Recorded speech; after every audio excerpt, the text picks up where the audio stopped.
भीमकासूर गेलाय तिथल्या राजकर्त्याला समजावून सांगण्यात आले ज्याला माझ्या मांडीकडे दिलंय ज्याला या विश्वास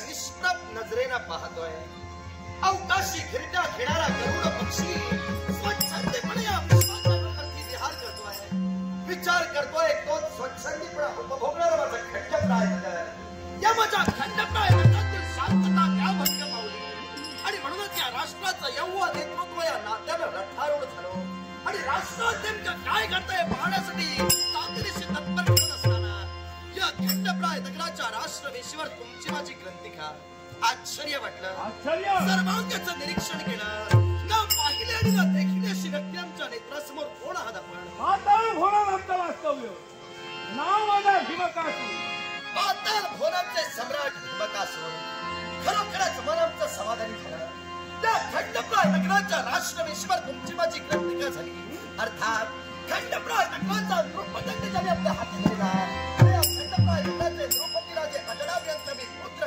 नावाचा ऋषभराज आपल्या पूजनी पवित्रचरणी प्रणाम आशीर्वाद सुस्वागतम खंडप्राय नगरात आपलं सहर्ष स्वागत या राष्ट्राचा युवराज या नात्यानं मी करतोय पण मन माझं विचलित झालं सप्त पाताळ या विश्वात जडली गेली पाताळ भोनाचा त्याग केला आणि माझ्या खंडप्राय नगरात आपण कसे घ्या याला कारण आहे कारण ते उराची स्वप्न मारलंय त्या स्वप्नाच्या परिपूर्णतेसाठी या त्रिभुवनाचा सामना या भीमकासुराला व्हायचाय म्हणूनच स्वर्ग लोकात हस्तगत केलाय नव्हे तर पाताळ खोलावर अधिकार मांडलाय राता राहिली मराठभूमी एक टाका या मृत्यूलोकावर विजयलेला असेल तर त्रिभुवनाचा सामना दानवेश्वर भीमकासूर ब्रह्मदेवांनी निर्माण केलेली ही सृष्टी आहे त्या सृष्टीत ज्या सजीवाने जन्म घेतला तो प्रत्येक सजीव आपल्या इच्छेसाठी झटत असतो तुमच्या मनात इच्छा निर्माण झाली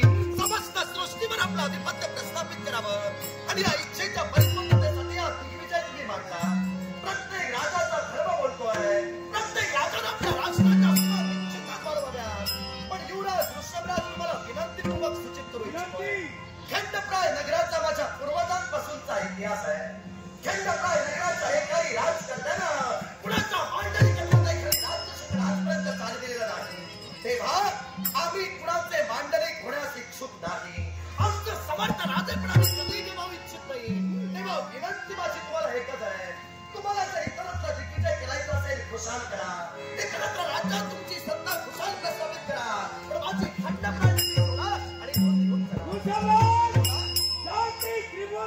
सम्राट होणं याचा आता तिन्ही तलांवर विजय मिळव आणि ज्याची तिन्ही तलांवर विजय मिळवाय त्या तिन्ही तलात ही तुमची खंडप्राय नगरी येते भीमकासूर माझाही मुखातील शब्द आहे का तो माझ्या पूर्वजांनी आजपर्यंत या खंडप्राय नगराचा राज्यसभेची समर्थपर्यंत घालवण्याचा मानस बाळगला तो मानस आम्ही दुराभास करू इच्छित नाही तेव्हा खंडप्राय नगराचं राज्यशकट हे समर्थ पद्धतीने चालवण्यासाठी आम्ही तुमच्या इच्छेला कधी समर्थता देऊ ज्या राजाला भीमकासूर गेलाय तिथल्या राजकर्त्याला समजावून सांगण्याचा प्रयत्न केला ज्या राजकर्त्याला माझ्या मांडीकडे बसलेलाय त्याला या विश्वाची जुदा केलाय पण ज्या राजकर्त्याला माझ्या मांडीकडे बसलेलाय त्याचा सेवा तुम्ही काय केलं त्याच्याशी माझा संबंध फसत नाही मी जगतोय माझ्या राष्ट्राच्या हितार्थ माझ्या राष्ट्राच्या सुखार्थ अर्थात माझ्या तमाम प्रजाजनांवर तर तुमचा आधिपत्य जर तुम्ही कसला विकरू इच्छित असाल तर हा तुमचा मानस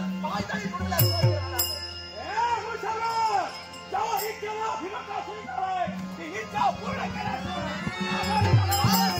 संपला समोरच्या सुविचाराचा बोध देण्याचा प्रयत्न केला पण तुमचा मतप्रवाह जर तुम्ही बदलू इच्छित नसाल तर जातीवंत शास्त्रवंत या राष्ट्राचा हितार्थ तुम्हाला प्रतिकार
दिव्यास सगळ्याचा विचार न करता हा भीमकासूर तुला छेडणार आहे. तो तुमचा काळ होणार आहे. सावधान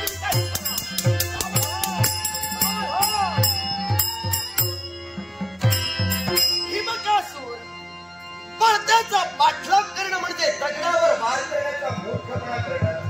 तुझ्यासारख्या पडद्याचा पाठलाग करून दगडावर वार करण्याचा मूर्खपणा करणं हे माझ्या राजेपणाला शोभत नाही. तरी सुद्धा माझ्या वडिलांची मला शिकवण आहे. युवराज ऋषभराज नसते आव्हान कुणाची स्वीकारू नकोस. आव्हानाला वेळोवेळी प्रत्याव्हान घेतला तेव्हा भीमकासूर माझा आवाज जर तुझ्यापर्यंत पोहोचत असेल तर तुझ्या आव्हानाला माझं प्रत्याव्हान घेऊन जा. कधीही केव्हाही कसाही आहे तुझ्या सेवकार्थ मी उभा आहे. पण भीमकासूर कधी आक्रमण करेल आणि आपल्या मनोवृत्तीला सफल करण्यासाठी या माझ्या तमाम रयतेची जीवितहानी केलेले सांगता येत नाही. तेव्हा कोणत्याही प्रयत्नाला या राष्ट्राचं यौवन नेतृत्व म्हणून माझ्याकडे पाहिलं. ही वेळ आहे होय खऱ्या राष्ट्राचं संरक्षण करण्याची. तेव्हा मी मनोमन प्रतिज्ञा करतोय जोपर्यंत माझ्या राष्ट्रावर आलेल्या अरिष्ट दुरापासना होत नाही तोपर्यंत युवराज ऋषभराज राज प्रांगणात प्रवेश कधी करणार नाही.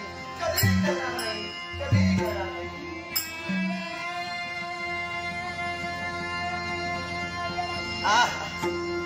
त्रैलोक्य म्हणजे पृष्ठेवरशी नारद मुनींचं आगमन. अंतरिक्षात नारायण नावाचे सूर ऐकू येत आहे.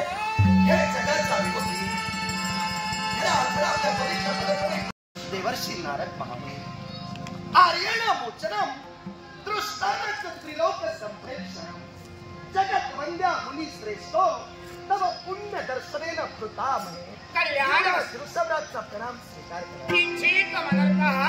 करा. देवर्षी समाधान म्हटलं. तुमच्या पवित्र मुखातून निघणारी आशीर्वादाची पवित्र वागेश्वरी येते. अंतर मनानं युवराज ऋषभराज सुखावून गेला. खरोखरच मन माझं समाधानी झालं.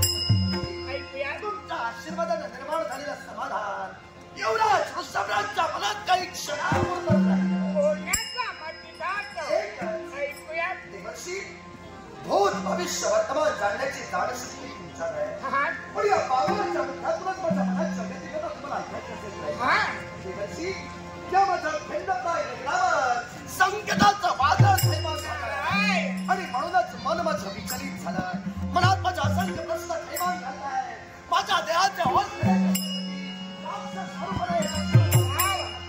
हे ऋषभराज त्यावेळी आम्ही तो आपल्याला पाहण्यासाठी सिद्ध झालो. प्रथम दर्शनीत पाहिलं आपल्या अंगाच्या ठिकाणी वीरश्री वावरते. एवढं नव्हे तर आपले भाऊ स्फुरण पावतायत. शस्त्र सैन्याचा नायनाट करण्यासाठी म्हणून आपली पावलं उचलली गेली आहे. आणि असं असताना योगायोगानं माझं आगमन इथं झालंय आहे.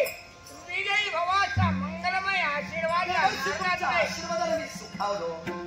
भीमकासूर नामक अरिष्ट माझ्या राष्ट्रात निर्माण झालं. भीमकासुराचा समस्त सृष्टीवर दिग्विजय करण्याचा मानस माझ्या मनाला रुचला नाही.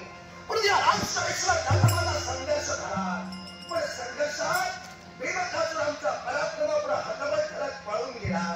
पण जाता जाता त्याच्या मुखात निघणारे शब्द युवराज ऋषभराजचा काळजाचा भेद घेऊन गेले. कधी केव्हा आणि कसा माझ्या खंडप्राय नगरावर पोहोचणार आहे सांगता येत नाही. देवर्षी जर अनावत त्याला स्वारी केली तर माझ्या खंडप्राय नगरात कित्येक जीवितहानी होईल. लाखांचे संसार उद्ध्वस्त होतील. या राष्ट्राचं यौवन नेतृत्व या नात्यानं मी मनोमन प्रतिज्ञा केली.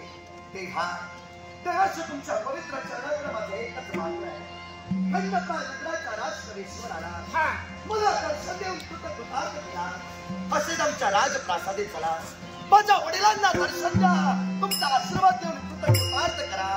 आणि माझा एक संदेश माझ्या वडिलांकडे पोचता करा. ऋषभराज या देवर्षी नारदानं आपला संदेश आपल्या पित्यापर्यंत पोहोचवावा. मग तुझी असलेली इच्छा पूर्ण करण्यासाठी नारद तत्पर होणार आहे. मी मनोमन प्रतिज्ञा केलेली आहे. भीमकासूर कधी केव्हा आणि कसं आक्रमण केलेले सांगता येत नाही. तेव्हा जोपर्यंत त्या भीमकासुराचा सैनिकाच्या अतुल पराक्रमाची सांगड घालून मी करत नाही तोपर्यंत राज प्रांगणात मी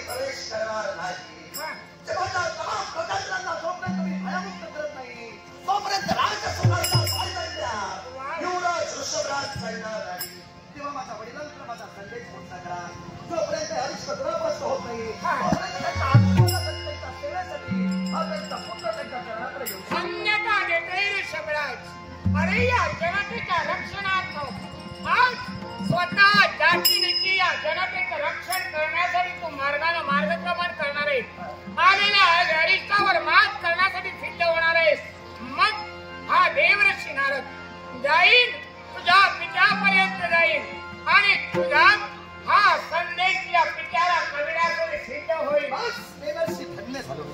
नाटरसिंह नाट्यप्रेमी अनंत मांजरेकर यांच्याकडून माझ्या कलागुणांचा गौरव करत लाखमोलाचं पार्श्वालय नाट्यप्रेमी अनंत मांजरेकर यांचे आभार मानतोय. पारकृष्णाचा आनंद स्वीकार. 100 हत्तींचं पाहू लागलं तेव्हा तुमच्या पवित्र चरणांना साक्ष देऊन युवराज वृषभराज या क्षणी खरखर प्रतिज्ञा करतोय. उदयती यदि भानु पश्चिमे दिग्गी भाते प्रचलती यदि रेणु शीतलां याति वह्नि विकसति यदि पद्मं पर्वतानि.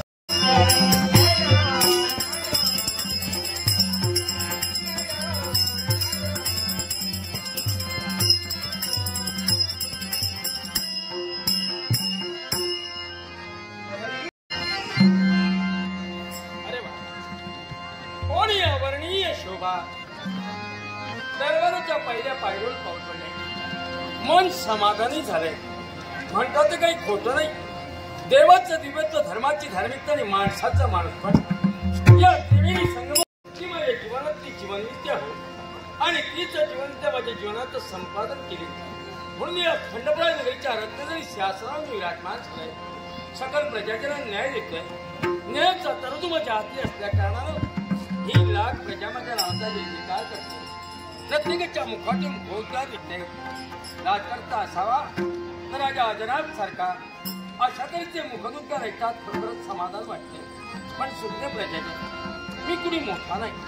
माणूस म्हणून या पृथ्वी तलावर जन्माला आलो आणि माणूस म्हणून ज्या लोकांची यात्रा संपवून मी परलोकी जाणार आहे.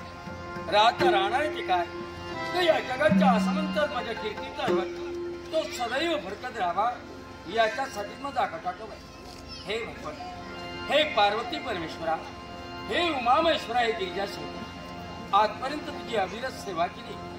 त्या सेवेचं श्रेय जर द्यायचं असेल तरी माझी गोरगरीब जनता सुखी असावी एवढी तुझ्या चरणी माझी सविनय प्रार्थना.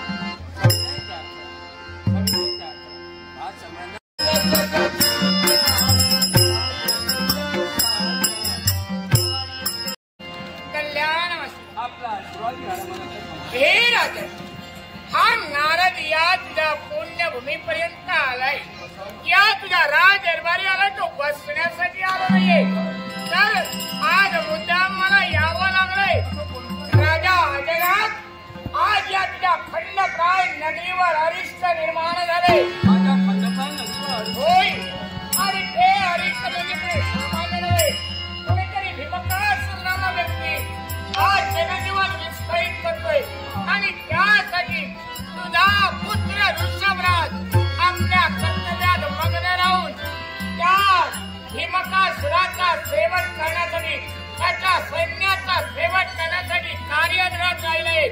आणि त्यानं मला संदेश दिलाय की आपल्या पित्यापर्यंत देवऋषी आपण चला आणि सांगा जोपर्यंत या खंडप्राय नगरीवर आलेला अरिष्ट दुरापास्त होत नाही, भीमकासुराचा सेवक होत नाही, तोपर्यंत माझी पावलं या राज दरबारी येणार नाहीये.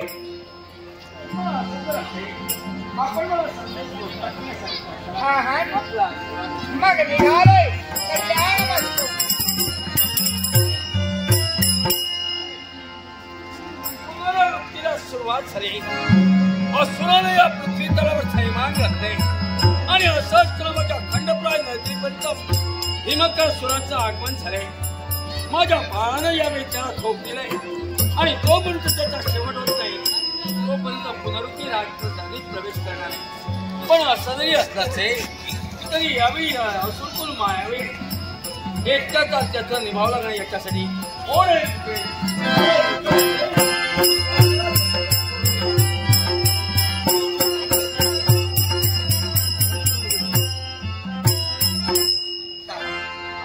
आपला लाडका पुत्र ऋषभराज राज आपल्या पूज्य आणि पवित्र चरणी सविनय प्रणाम करतोय, आशीर्वचन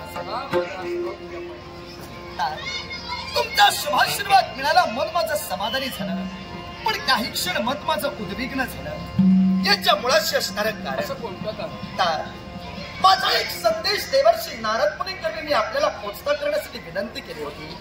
देवर्षी नारद मुनींकरवी माझा संदेश तुमच्यापर्यंत पोचता झाला असेलच, तरी सुद्धा तुताकीवी तुम्ही माझ्यापर्यंत तुमचा संदेश पोचता केला. युवराज ऋषभराज जसे असा तसे काकवीनया राज प्रासादी हजर व्हा. मी केलेल्या प्रतिज्ञेला अधिक प्राधान्य देत नाही, पण राजआज्ञेचं उल्लंघन माझ्याकडून होऊ नये म्हणून क्षणाच्या निमिषार्धात स्वकर्तव्याला तिलांजली देत आपल्या शरणापर्यंत मी आलो. नाथ माझं काही चुकलंय का? नाही बा, तुझं काही चुकलेलं नाही. यावेळी तुझ्या जीवनात तू कर्तव्यात विपूर्ण असल्या कारणानं आवेशाच्या भरात तू प्रतिज्ञा केली. पण बाळ हे मायावी ते प्रवीण आणि म्हणून यांचा शेवट करणं तेवढं महत्वाचं. पण बाळ तू एकटा नाही, तुझ्या समोर तुझा बाप आहे. ताक म्हणजे लढा माझ्या एकट्याचा नव्हे, तर विकासनाची जो संघर्ष होईल तो या पिता पुत्राचा असेल. ताक मग चिंता नसावी, तुमच्या पराक्रमाला माझ्या पराक्रमाची जोड मिळेल. निश्चितच या राष्ट्राला आपण भयमुक्त करूया. तुझं माझं कर्तव्य एक असेल, पण मार्ग भिन्न असतील. दक्षिण दिशेला वाटचाल करण्यासाठी मी तयार असेल, उत्तर दिशेला वाटचाल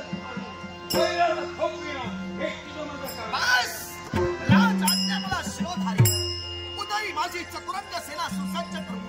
उत्तर दिशेला जर मी प्रयाण करावं जर का तुमची आज्ञा असेल तर फक्त तुमचा आशीर्वाद द्या.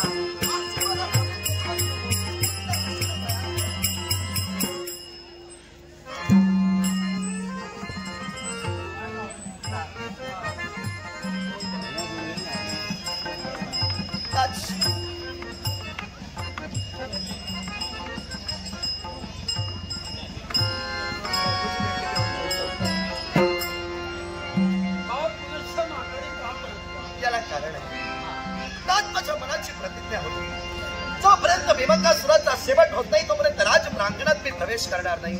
पण राज आज्ञेचं उल्लंघन माझ्याकडून होऊ नये आज्ञाधारक असल्या कारणानं मी इथपर्यंत आलो.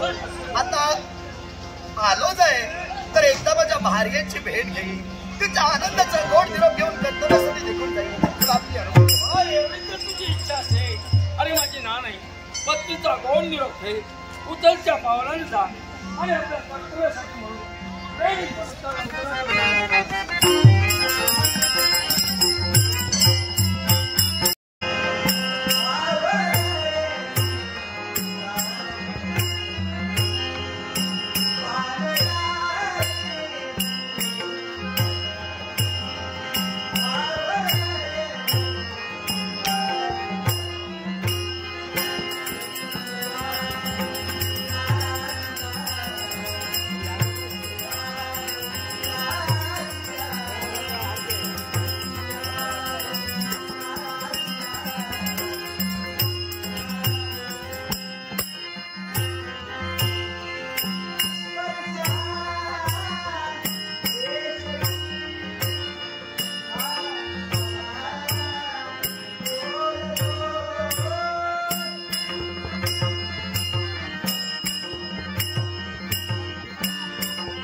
सारी जी रोषणाई केली आहे ती कुणाच्याच लागत असेल. आमच्या मुळीच नाही.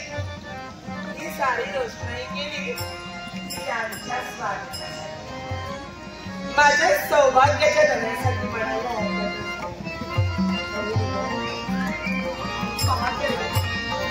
अगदी जाईजुईंच्या फुलांनी हा मंचट पण सजलेला आहे. खरोखरच मन मात्र अधीर होऊ लागलं. का होणार? ज्याची मी आतुरतेने वाट पाहते कधी एकदा पाहते असं झाला. अधीर झालेले नेत्र क्षणभर एकसारखे आतुरतेने वाट पाहू लागले आणि मनोमनी वाटू लागले. काय माहित आहे त्यांचा सहवास कधी माझ्या जीवनात लागतो असंच झाला. आजपर्यंत एवढा विलंब का करतो? रावीना असं झालं. मन तळमळू लागलं. कधी पाहते असं झालं. या ना या लवकरात लवकरात हे ना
मन मात्र शांत कधी एकदा पाहते असं झालं. देवी रूपसेना आम्हाला ज्ञात होतं आमच्या मनाच्या उद्यानातील धुंद केवढा आमच्या मार्ग प्रतीक्षेत असेल आणि म्हणूनच तुमची सोज्वळ प्रतिभा आमच्या नेत्रासमोर उभी राहतात.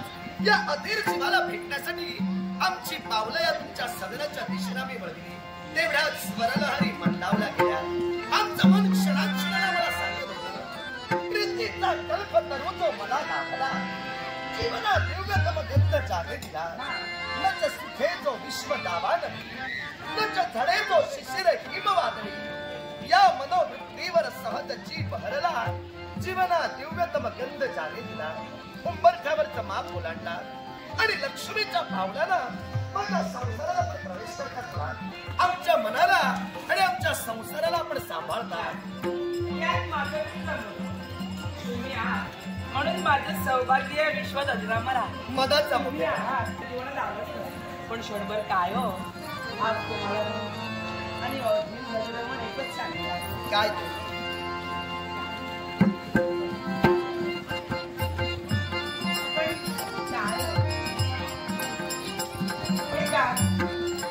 आज तुमच्याजवळ बारकाईनं पाहिलं हा वीर बाळणा पोशाख जाता. देवी रूपसेना मन आपलं शासकीय बनला.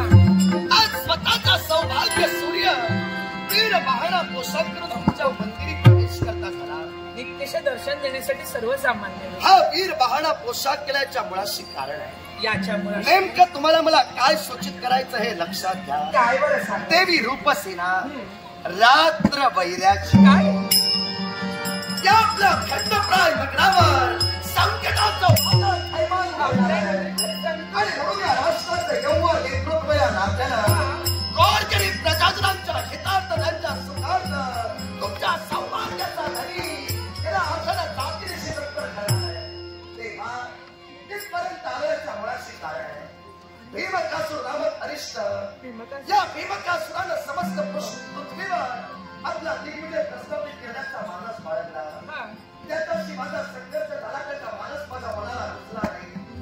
त्याच्याशी माझा झालेल्या संघर्षात त्याला प्रतिज्ञा केली, कधी केव्हा आणि कसा आपल्या राष्ट्रावर तो आक्रमण केलेले सांगता येत नाही.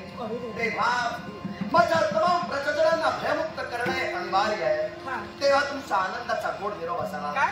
तुमच्या आनंदाचा गोड निरोप घेऊन उदयी माझी चतुरंग सेना सुसज्ज करीन आणि उत्तर दिशेने मी प्रयाण करेन.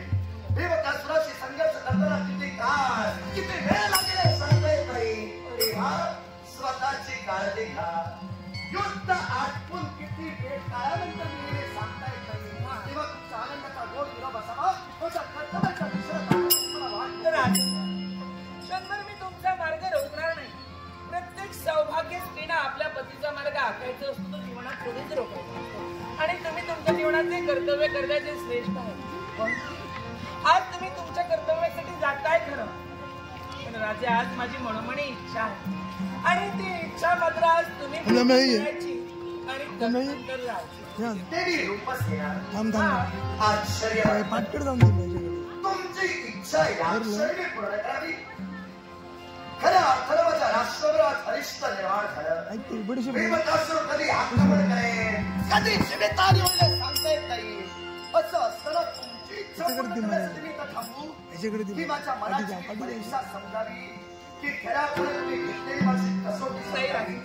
ही परीक्षा नव्हे, ही कसोटी पण नाही. तसे मी सत्य सांगते. क्षणभर तुम्ही तुमच्या कर्तव्यासाठी जाताय, मी मान्य करते. या जनतेचे मायबाप तुम्ही आहात. तुमच्या माती जबाबदारी आहे, पण आज ती जबाबदारी परिपूर्ण करते. माझ्याही मनाची इच्छा आहे की तुम्हाला परिपूर्ण करायची. तुमची इच्छा परिपूर्ण करणं माझा धर्म आहे.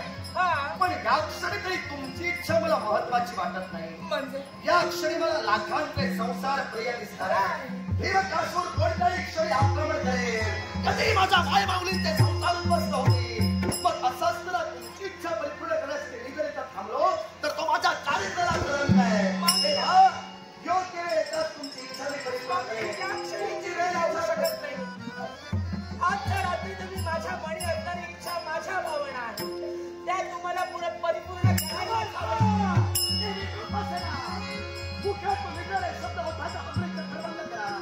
तुमच्या आनंदाचा गोड निरोप घेण्यासाठी मी इथपर्यंत आलो होतो. तुम्ही अविश्वासाची आदर्श आहात. आदर्शवत व्यक्तिमत्वाने स्वतःच्या सुखाचा विचार करायचा नसतो. त्याने आपलं जीवन पण आज तुमच्या इच्छेला तुम्ही प्राधान्य देत आहात. गरज नाही तुमचा आनंदाचा गोड निरोपाची. माझ्या मनगटात असणाऱ्या पराक्रमावर माझा विश्वास आहे. अर्थात त्या पराक्रमायोगे तुमची इच्छा वेळ येईल तेव्हा परिपूर्ण करेल. त्या क्षणी निघालोय.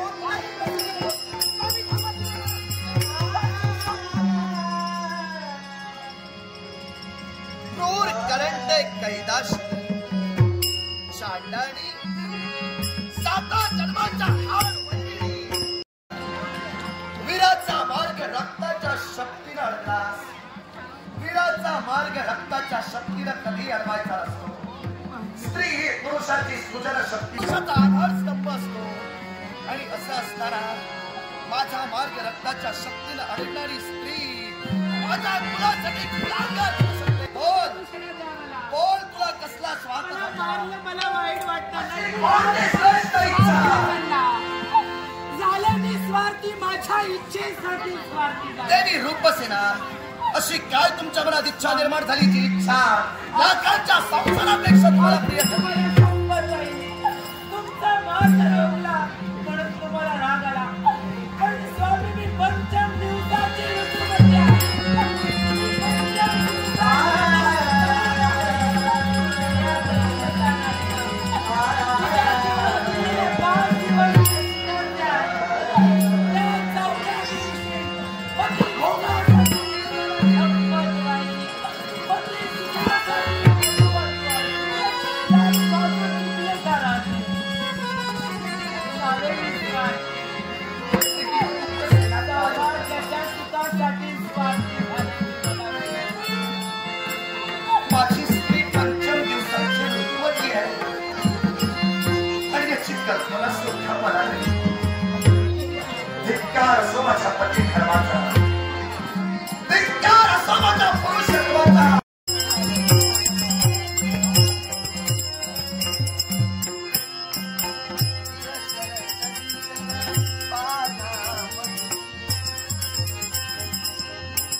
राग आला होता या तुमच्या मधुर बोलण्यानंतर राग माझ्या तेव्हा तरी बरं, आणि आमचं मन आम्हाला सांगितलं तुला खरं सांगू, काय बरं? माझ्या बोलण्याचं फारसं मनावर लावून घ्यायचं नसतं. तेव्हा माझं बोलणं स्वच्छंद आहे, मनात कोणताही माझा राग बसला नसतो. तेव्हा काही क्षण बोललो म्हणून जर तुला राग आला असेल तर मी दिलगिरी व्यक्त करतो. आणि आमचं मन आम्हाला सांगितलं काय? हा प्रीतीचा गंध टाकण्यासाठी अगदी चारी दिशा आकृतीनं आपल्याजवळ पाहतात आणि आमचे मन सांगू लागले काय माहिती आहे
पाताळ भोळा आमचं वास्तव नाव माझा भीमकासूर. मग इथपर्यंत येण्याचं प्रयोजन सांगे नाट्यस्को येण्याचं प्रयोजन ते स्वप्न मुलाशी बाळगलंय त्या स्वप्नाच्या परिपूर्ततेसाठी स्वप्न पूर्ततेसाठी म्हणून आपण इथपर्यंत आलात. स्वप्नही बऱ्याची पडतात आणि वाईटाची पडतात. तुम्हाला कुठलं पडलं नाही आमच्या मतानं तरी आमचं स्वप्न आहे चांगलं स्वप्न आहे. तरी असं काय स्वप्न आहे? या त्रिभुवनाचा सम्राट मला व्हायचंय. या त्रिभुवनावर सत्ता प्रस्थापित करायचे. हे पहा जास्त तुम्हाला सांगण्याची काही गरज नाही. त्रिभुवनाचा खनी फार आगाने वेगळा आहे असेलही आणि त्याच्यापुढे तू आणि मी म्हणजे झाडाझुडपाचा पालापाचोळा कुठंतरी हव्यास आपल्या जीवनात घडू नये. त्याच्यामुळे तुमच्या आणि माझ्या मुलाची रचना झाली तर तुम्ही धन्यवाद देण्यासाठी तयार करा. पुनरुक्ती तुम्ही आक्रमण केला तेव्हा एवढंच सांगतोय बाप सवाई मुलगा ठरलाय आणि त्याचा बाप तुमच्या समोर उभा आहे हे मात्र लक्षात घ्या. राजे तुमच्या मुलाच्या आणि माझ्या युद्धात मी माघारी गेलो याचा अर्थ हा भीमकासूर घाबरलेला नव्हे. एकच या राज्याचा करता धरता कुणीतरी आहे म्हणूनच त्याच्यापर्यंत येण्याचा प्रयत्न आमचे होते. पण तुमच्या मुलाला समजावून सांगण्याचा प्रयत्न केला ऐकला नाही. शेवटी युद्धात युद्ध झालं. कोणत्या तरुण तुम्हाला वाढविण्यासाठी माझा मुलगा तयार झाला? राजा एकच या भीमकासुराचा मांडलिक तत्व हे प्रत्येक राजकर्त्याला पाहावं हीच आमची इच्छा आहे. म्हणजे या मृत्यूलोकाच्या ठिकाणी असणाऱ्या राजकर्त्यांना आपलं मांडलिक तत्व पत्करावं असा त्याचा अर्थ तुमचा आहे. काय हो आम्ही पृथ्वी तलावर असणारे राजकर्ते तुमचं काही देणं लागतो का म्हणून हे विचारतोय. कारण यावेळी राज्य चालू करण्याचा प्रयत्न करता याचा अर्थ काय सांगता? राजा त्रिभुवना याचा अर्थ तिन्ही दलांवर विजय मिळणं आणि तिन्ही दलांवर विजय मिळत असताना या मराठमोळे अधिकार आम्हाला गाजवायचा आहे. म्हणून आपलं वसतिस्थान आहे ते पाताळ खोरात आहे आणि सहजताना या पृथ्वी तलावर तुमचं आगमन झालंय. मला एवढंच सांगायचंय, तुम्ही सम्राट होण्यासाठी ते आवडतात. सर्वांना एकाच मापाला मोजण्याचा प्रयत्न करा. तुमच्या अपाट सैन्यापुढे कधीतरी कुणाचा निभाव लागला असेल, त्यानं तुमचं मानसिक तत्व बदलले असेल. पण खंडप्राचा राजकर्ता तुमचा मुलगा यावेळी तुमच्या म्हणण्याला बळी ठरणारा नव्हे. तेव्हा याच्यातच समजा, जिथं तुमच्या जीवनात तुम्हाला प्रतिकार करणाऱ्या व्यक्ती तुमच्या समोर आहे तेव्हा राजे त्यांच्या माझ्या म्हणण्याला होकार देत असाल, राविराजा भीमकासुराचा आहे तुमचं सेवन करू या तुमच्या राज्यावर अधिकार मला मिळवायचा आहे. जन्ममरणाचा फेरा मानव चौकडी ज्याचा जन्म झाला त्या मरत्या मानवाला कोणालाही चुकला नाही. माणूस आज आहे उद्या नसेल तो काही काळात सुटणे. जन्माचा एक दिवस आणि मृत्यूचा एक दिवस माणसाच्या जीवनात ठेवलेला आहे आणि त्याच जर आमच्या जीवनात तो ठरला असेल, आम्ही हासरस स्वर्गाची पायरी करण्यासाठी आणि आमच्या जीवनात आमचं नाव जागृत करून ठेवण्यासाठी. राजे तुम्ही लक्षात ठेवा, ज्या बेट्या रणकुंडात या भीमकासुराला उडी ठोकली आहे ती सहजासहजी माघारी जाण्यासाठी नव्हे. पाय पोहताय म्हणून मागं जाण्याची सवय आम्हाला मिळते. येणाऱ्या प्रसंगाला धैर्याला तोंड देण्याचं सामर्थ्य आमच्या नसानासाचा तुमच्या प्रेताची पायघडी खालू माझं स्वप्न मी पूर्ण करणार आहे. तुमच्या जनकच्या चालीला स्वप्न पूर्ण करता तुम्हाला प्रत्यक्ष तो कहा महान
मला एक वचन हवंय.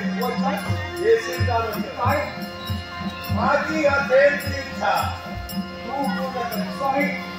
स्वामी मी तुमची पतीची इच्छा पत्नीला पूर्ण करीत आहे. दया विश्वास पत्नीवर सगळ्याचा अधिकार नाही. वचन दे. हा वचन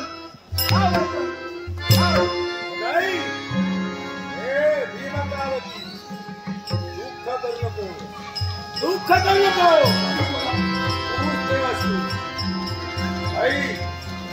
ते स्वप्न या तुझ्या नवऱ्याला पाहिजे. ते स्वप्न म्हणजे या त्रिभुवनाचा त्रिभुवनावर अधिकार मला मिळवायचा होता. हे भीमकावती याच्या माझं स्वप्न तू पूर्ण करशील. स्वामी तिला खरं खरं त्याकडे तुमचा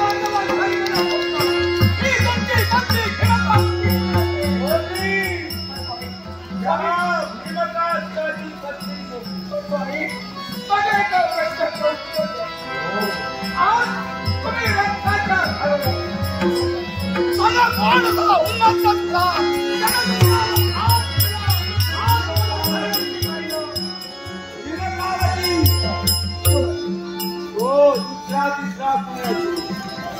या खंडकाय नदीचा राजा राजा वजना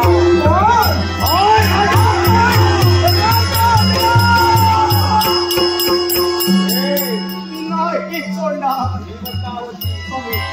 विरतावती तुला काय वाटतं माझ्या सौभाग्याचा घात करो संकट निमालती का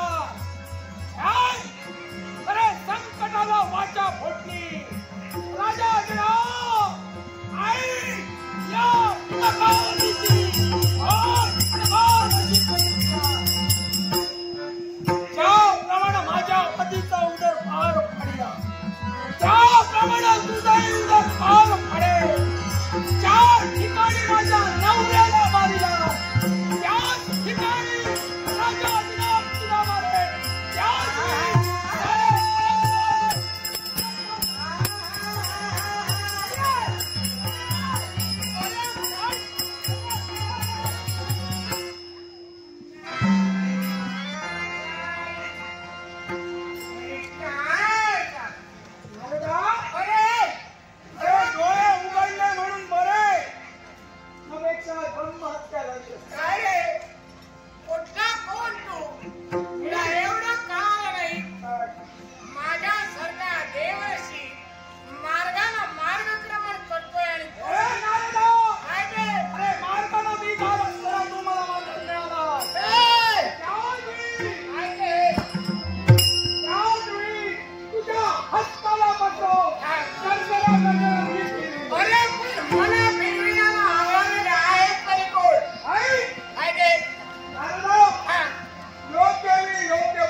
प्रत्येकाला संभ्रम होईल मला सांग आजपर्यंत कधीही न पाहिलेला असा हा तुझा देह हा हे शिरकमल जे का पाहिलं असेल तर एका स्त्री सारखं वाटते हा एवढा मोठा केस सांभार आहे आणि हे धड मात्र एका पुरुषासारखं वाटते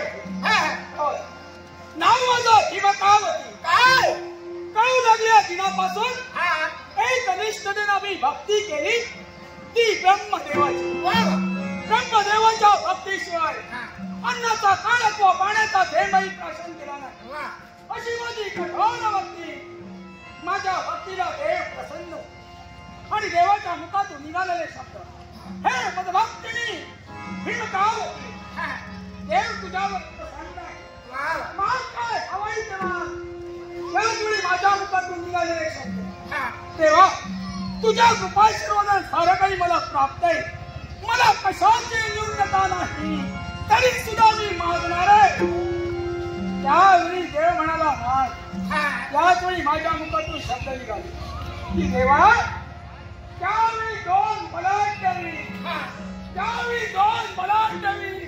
रणकंदन करत असतात एक वीर दुसऱ्या वीरावर तुटून पडतो त्याप्रमाणे त्या बलाढ्य वीराप्रमाणे तेव्हा माझाही शरीर एका बलाढ्य वीराप्रमाणे एवढंच नव्हे तर बलाढ्य वीराप्रमाणे मिळालं ते शरीर त्या शरीराचा खंडन करणारा मला योग्य शास्त्राई हवा त्याच वेळी ब्रह्मदेवाच्या मुखातून निघालेले ते शब्द हे मतावती तथास्तु तथास्तु तथास्तु मानव म्हणून पाहते हे अदृश्य हे अदृश्य सर्वांगावर रोमांच हळूहळू माझ्या सुनात बदल एका पुरुषाचं आणि शेर मात्र एका सुंदर पण हे भीमकावती मला सांग माझ्या बापाकडून हे वरदान तू प्राप्त करून घेतलं उपयोग काय आहे या क्षणी मी पाहिले तुझ्या सौभाग्याचा धनी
पण अजूनही समाधान नाही ते कशाबद्दल असेल तेव्हा कोण कुठून चाल करील हे सांगता येणार नाही.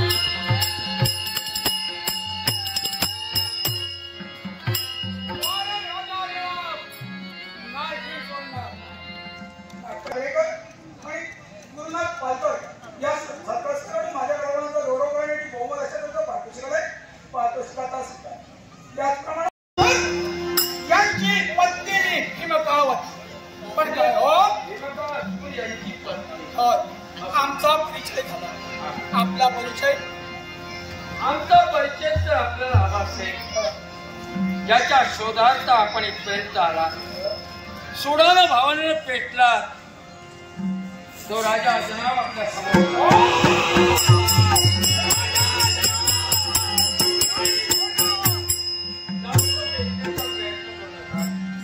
असं मी नेमकं तुमच्या बाबतीत काय केलंय? एकच माझ्या पतीचा घात तुमच्या कर्मी झाला आणि त्या माझ्या पतीचा घात केला आणि त्याच्यासाठी त्याच्या सुरानं पेटलेली भीमकावती तुमच्या घातासाठी आय मनवटे फटकते.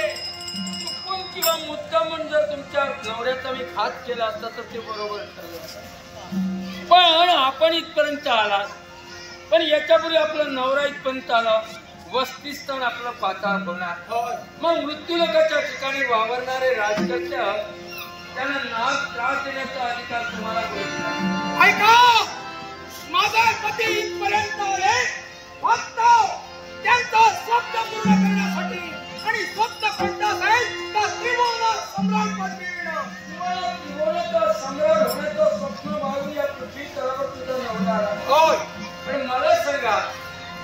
तुमच्या जीवनात पेटला ते सुडानं पेटला अर्थात तुमच्या जीवनात तो मळवट फुसला गेलाय. वैधव्याच्या पंक्तीला तुम्ही बसतात म्हणून हे सर्व काही तुम्ही करता. मग आतापर्यंत तुमच्या नवऱ्यानं आज कित्येक राजकर्त्यांच्या जीवनात शेवट गेलाय. मग त्यांच्या स्त्रियानं काय करावं? राधाय तर का युद्ध प्रसंगी रक्तपात ठरलेला नाही, पण माझा पती हा पाताळ मोलाचा सम्राट होता. त्या सम्राटाचा घात तुमच्या कर्मी झाला, अर्थात त्याचा बदला मी तुमच्या माती घेईन. आणि सम्राटशाही काय हे मला सांगण्याची गरज नाही, पण त्याचबरोबर तुम्हाला एवढं सांगतोय काय म्हणा? तुमच्या एवढ्या इतर राजकर्त्यांच्या जीवनात त्या स्त्रियांना महत्व आहे. मग त्या वैधव्याच्या पंक्तीला बसते या प्रश्नाचं उत्तर तुमच्याकडे मला मिळालं नाही. फक्त तुम्ही पेटून उठला तुमच्या सौभाग्यात. अर्थात पण इतरांना काय करावं प्रश्न निर्माण आहे. मग मी एक गोष्ट करता, अनेकांच्या दुःखासाठी आस्वाद उठण्यासाठी आमचा जीवन धरेल. मग अनेक स्त्रिया जर वैधव्याच्या पंक्तीला बसल्या असेल, मी एकटा राजकर्ता जर झटत असेल, तुमच्या जीवनात सौभाग्याचा मरण मावळा आहे, त्याचा शेवट केलाय. माझं काय चुकलंय? ऐका, हे तुमचा चुकला माझ्या पतीला मारलं आणि कारण मी वैधव्याच्या पंक्तीला बसले हे मला पटलेलं नाही. आणि सुडाला उठले पेटलेली विमकावती फक्त तुमच्या पुरतं तुम्ही मर्यादित बोलतात, इतरत्र कोणाच्याही बाबतीत बोलत नाही. फक्त आपला स्वार्थ, याला म्हणतात स्वार्थपणा. तुम्ही स्वार्थानं पेटलेले आहात. स्वार्थ तुमच्या नजरेसमोर आहे आणि त्याने तुम्ही वागण्याचा प्रयत्न करतात. इतरांच्या बाबतीत तुमचं काही संबंध नाही. हाच त्याचा सर्वसा प्रश्नाचं उत्तर मिळते. तुला एवढंच सांगते, उगाच आकंद तांडव करण्याचा प्रयत्न करू नका. नवऱ्याचं मी तुमच्या शेवट केलंय, पण यावेळी सुडानं पेटण्यापेक्षा ज्यानं तुमच्या नवऱ्याचा घात केलाय ते क्रेज उचला, तुमच्या पाताळून चला आणि लागा. माझ्या पतीचा हत्येगिरी करी, पण देवा ज्या ठिकाणी माझा पती त्या रक्ताच्या थारोळ्यात जोडला, त्या ठिकाणी तुम्हाला रक्ताच्या थारोळ्यात जोडले. त्यावेळी भीमाच्यावरती शब्दाची इमले बांधून कीर्तीचे ध्वज कधी उभारता येत नाही. तेवढं मनगटाचं सामर्थ्य असावं लागतं आणि ते जर सामर्थ्य नसतं तर काही त्याचा उपयोग नाही. तुमच्या नवऱ्याला हेच सांगण्याचा प्रयत्न केला, पण शेवटी त्यांच्या जीवनात तो अधोगतीने संपलाय. तेव्हा समोरची वेगळी व्यक्ती किती महत्त्वपूर्ण असेल हे तुम्ही सांगू शकत नाही. आणि म्हणूनच आमचा आत्मविश्वास आणि ठराविक आणि म्हणूनच तुम्हाला सांगताय, पुन्हा तुमच्या कुणाच्या मागायला जावं लागलं असेल तर मरणामुळे ते दुःख असेल. ऐका, माझा मरणाला घाबरणारी हिमकावती नव्हे, ज्याची तुमच्या नाशासाठी पर्यंत आली.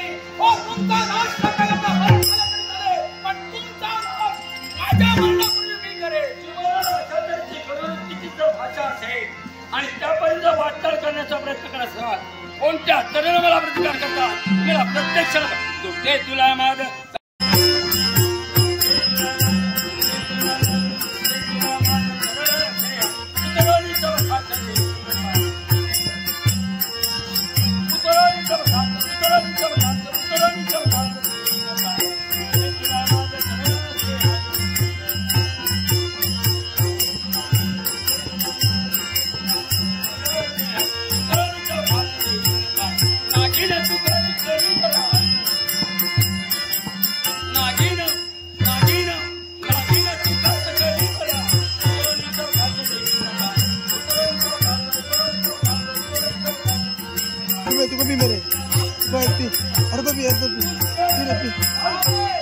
दोन गोष्टी मला करत होते.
मार्गाकडे माझा मुलगा कधी झुकला नाही.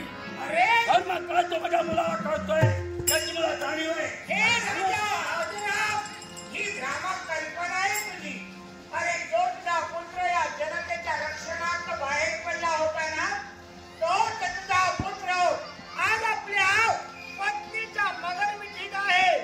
आणि आज त्याच्या नशिबी काय आहे आणि हे का तुला पाहायचं असेल, जा तुझ्या सुशेच्या सदनी जा आणि पहा तुझा पुत्र काय करतोय. आज तुझ्या मुलाला कलंक तुझ्या पुत्राला लावले. अरे जनतेचं रक्षण करा सोडत, पण आज बापाला दिलेला शब्द सुद्धा पाळू शकला नाहीये. मला नाट्यागटाचा मी कधी विचार करत नाही. मी एकाच गोष्टीचा विचार करत असतो आणि ते माझं तत्व काय असते तर जनतेचं सुख आणि या जनतेच्या सुखासाठी त्याचा राजकारणात जन्म झालाय. त्याला हदपतीकडे वळणं हे त्याचं काम नाही. मग मुलगा त्याच्या बेफिकीर वगैरे आहे, उत्तर दिशेने त्याला वाटचाल करत असते तर पोराला कोण म्हणता योग्य ते आजकाल खरी मजा येणार आहे आणि यापुढे या नाट्याला रंग येणार आहे. पण आपण इथं न थांबता